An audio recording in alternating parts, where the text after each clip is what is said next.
When Laura and I first got together, it felt like fate had finally handed me the happiness I deserved. We met during a friend's wedding, a chance encounter that turned into late-night conversations, shared dreams, and a love that seemed unbreakable. Laura was everything I had ever wanted: intelligent, beautiful, and kind. We complemented each other in every way, or at least I thought we did. We quickly became inseparable, our friends dubbing us the perfect couple. After a whirlwind romance, I proposed to her under a starlit sky, her favorite setting, and she said yes, with tears in her eyes. Our wedding was a grand affair, filled with laughter, love, and the promise of a future that seemed so bright. We bought a cozy house in the suburbs, adopted a dog, and talked about starting a family. I worked hard to provide for us, taking on extra projects at work to ensure that we could live comfortably. Laura, on the other hand, pursued her passion for interior design, eventually starting her own small business. We were partners in every sense of the word, supporting each other through the ups and downs of life. But looking back, I realized that there were signs, subtle, almost invisible, that something was amiss. Laura had always been driven by a desire for more excitement, more luxury, more adventure. While I was content with the simple joys of life, she seemed to crave something else, something that I couldn't provide. As time went on, I began to notice a change in Laura. She seemed distant, preoccupied, her mind always somewhere else. She started staying out later, claiming she was meeting clients or attending networking events. At first, I believed her. Why wouldn't I? She was my wife, the person I trusted more than anyone in the world. But then, the lies started to unravel.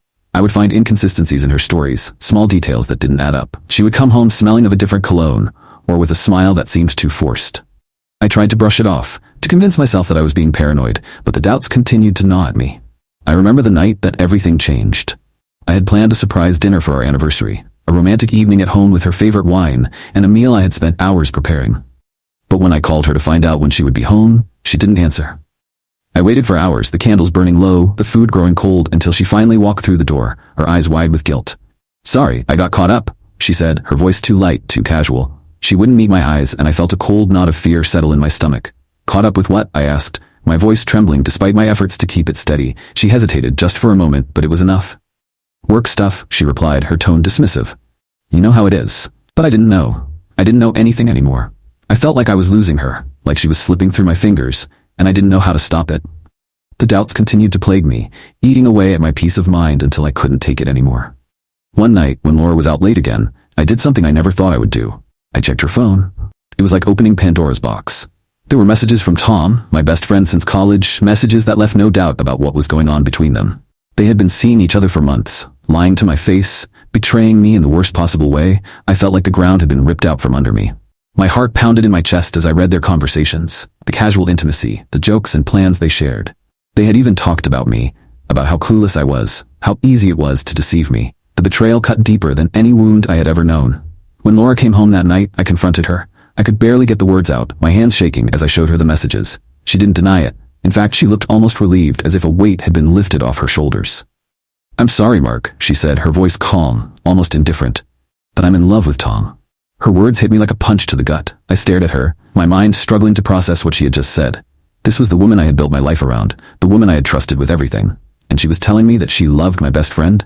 "I don't understand," I whispered, my voice breaking. "Why? Why would you do this?" She shrugged as if it were the simplest thing in the world. "I've been unhappy for a long time. I didn't know how to tell you." Her casual admission made something snap inside me. I felt a surge of anger, a flood of all the pain and betrayal she had caused. "And what about me?" I demanded. "What about the life we built together? Does that mean nothing to you?" She looked away, her expression distant. "I'm sorry, Mark, but I can't change the way I feel." And just like that, the life I had known was over. After the confrontation, I left the house we had shared, unable to bear the thought of being there with her. I stayed with a friend for a few weeks, my mind numb, my heart shattered. I couldn't sleep, couldn't eat, couldn't think. All I could do was replay the betrayal over and over in my mind, wondering how I had missed the signs, how I had been so blind. The worst part was losing not just my wife, but also my best friend. Tom had been like a brother to me. We had been through so much together, and I had trusted him completely. But he had betrayed me in the worst possible way, stealing my wife and laughing behind my back. I felt like I was living in a nightmare, a surreal, twisted reality that I couldn't escape. I had lost everything: my marriage, my best friend, the life I had built. And I didn't know how to move forward. I filed for divorce a few weeks later. It was the hardest thing I had ever done, signing those papers, acknowledging that my marriage was over. But I knew it was the only option. I couldn't stay with someone who had betrayed me so completely, who had shattered my trust in such a cruel and calculated way. I thought the divorce would be quick, that we would go our separate ways and try to rebuild our lives. But Laura had other plans. Laura's lawyer was aggressive from the start, demanding alimony and a large share of our assets. They claimed that she had given up her career for our marriage, that she had supported me while I built my business and was now entitled to a significant portion of my income. It was a lie. We had both worked during our marriage, both contributed to our lifestyle. But Laura was determined to play the victim, to paint herself as the helpless wife who had sacrificed everything for her husband. The legal battle was brutal. We went back and forth for months, each hearing more painful than the last. Laura lied and twisted the truth, trying to manipulate the system to get what she wanted. It was like she had become a completely different person, someone I didn't recognize. I fought back with everything I had. My lawyer and I gathered evidence of her affair, of her deceit, and we presented it in court.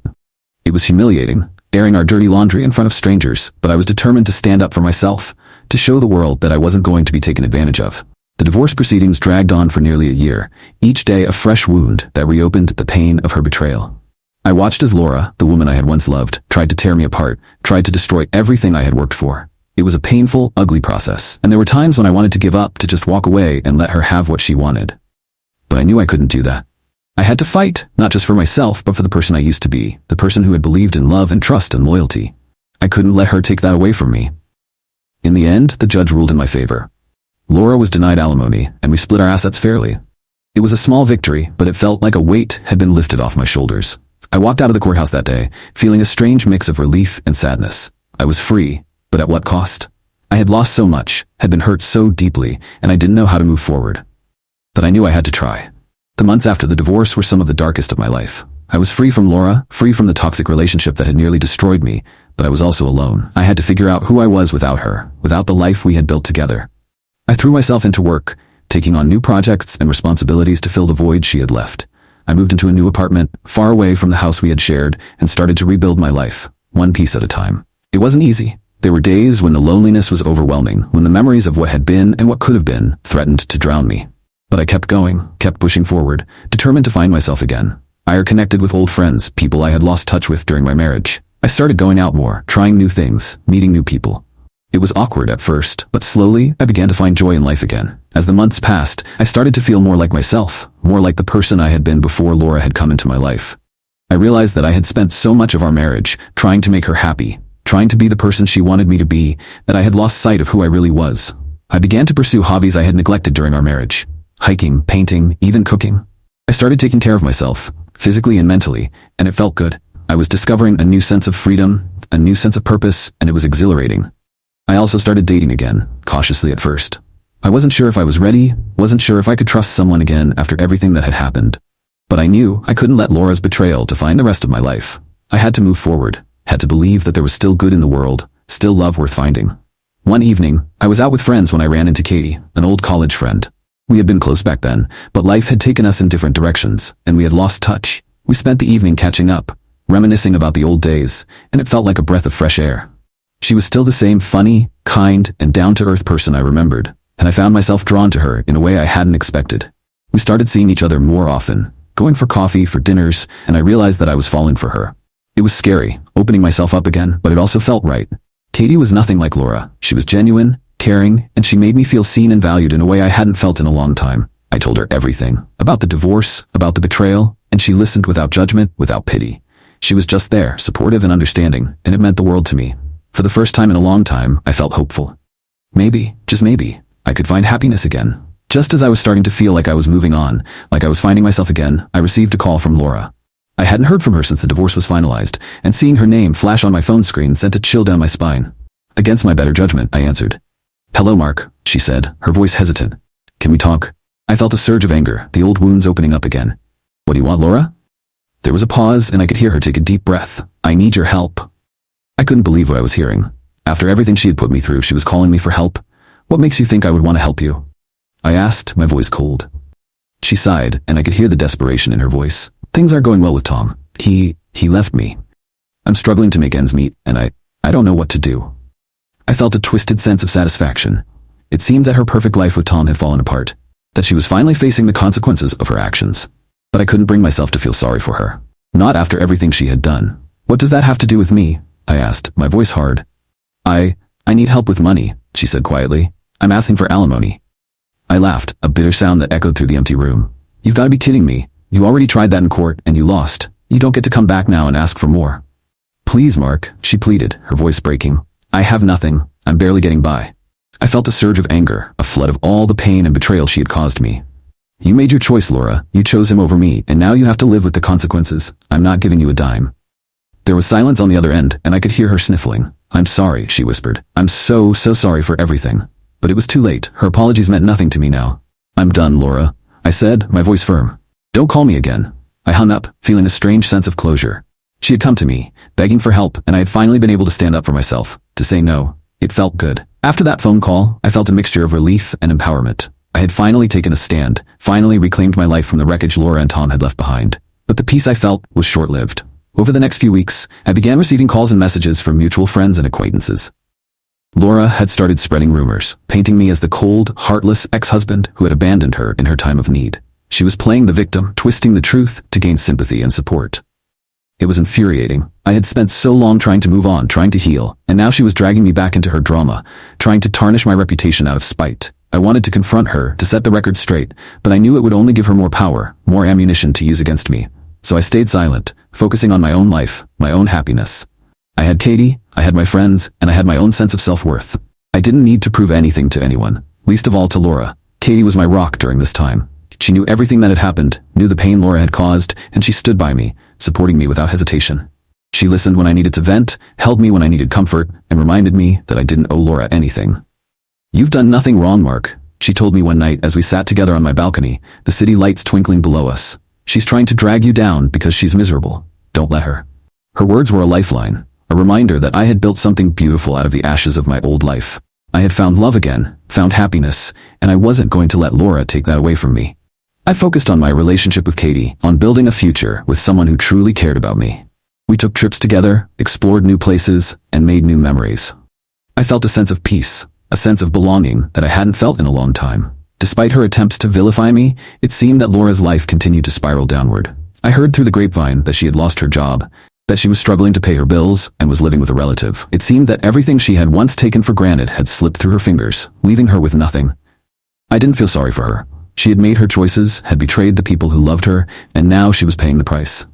I hoped she would find a way to rebuild her life, but I knew that it was no longer my concern. I had moved on, had found happiness again, and I wasn't going to let her drag me back into that darkness.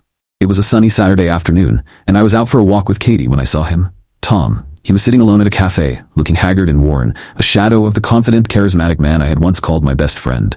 For a moment, I considered walking past, pretending I hadn't seen him, but something made me stop. I turned to Katie, who nodded, understanding what I needed to do. I'll be right here, she said, giving my hand a reassuring squeeze. I took a deep breath and approached the table. Tom looked up as I neared, his eyes widening in surprise. Mark, he said, his voice barely above a whisper. I didn't expect to see you here. I sat down across from him, my heart pounding in my chest. Neither did I. There was a long, awkward silence as we stared at each other, the weight of everything that had happened hanging between us. I had so many things I wanted to say, so many questions I wanted to ask, but I didn't know where to start. I'm sorry, Tom said finally, his voice breaking. I'm so sorry for everything. I looked at him, at the man who had once been my best friend, the man who had betrayed me in the worst possible way. I had hated him for so long, had carried the weight of that betrayal with me every day. But now, seeing him like this, I felt something shift inside me. You destroyed my life, I said quietly, my voice steady. You took everything I cared about and threw it away. And for what? He looked down, his shoulders slumping.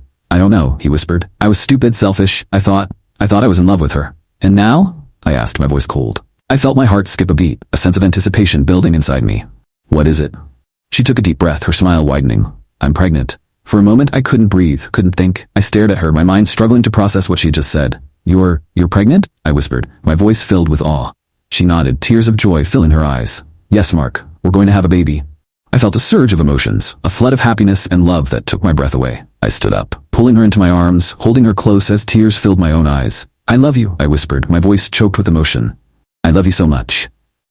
I love you too, she murmured, her arms tightening around me.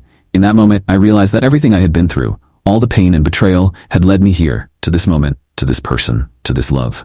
It had been a long and difficult journey, but I had made it through. I had found happiness again, found love, and I knew that I was exactly where I was meant to be. As Katie's pregnancy progressed, I found myself filled with a sense of hope and excitement that I hadn't felt in years.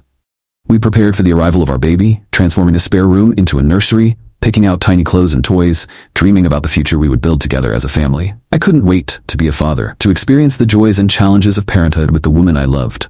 I felt like I had been given a second chance at life, a chance to create something beautiful out of the ashes of my past. I continued to work on myself, to heal from the wounds of my past. Therapy had helped me understand the importance of self-care, of setting boundaries and prioritizing my own well-being. I learned to let go of the guilt, the shame, the anger that had held me back for so long. I also reached out to people I had lost touch with, rebuilding relationships that had been strained by the chaos of my marriage and divorce. I reconnected with old friends, spent more time with my family, and surrounded myself with people who loved and supported me. I realized that I was no longer the person I had been when Laura and Tom had betrayed me. I had grown, had changed, had become stronger and more resilient. I was proud of the person I had become, proud of the life I had built. The day our baby was born was the happiest day of my life. I remember holding Katie's hand as she brought our child into the world, tears of joy streaming down my face as I heard our baby's first cry. It was a beautiful, overwhelming moment, and I felt a surge of love and gratitude that took my breath away. I held our baby in my arms, looking down at the tiny, perfect little face, and I knew that this was the beginning of a new chapter, a new adventure. We named our daughter Emily, after Katie's grandmother, and she brought a light into our lives that I hadn't known was possible. I felt a sense of purpose, of joy that filled every corner of my being. I was a father, a husband, a man who had been through the fire and come out stronger on the other side. I knew that there would be challenges ahead, that life would still throw its curveballs, but I was ready. I had faced the darkness, had fought my way through it, and I knew that I could handle whatever came my way. Life settled into a new, beautiful rhythm.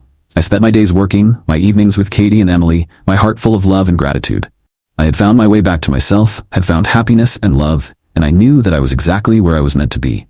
Katie and I continued to build our life together, surrounded by friends and family who loved and supported us.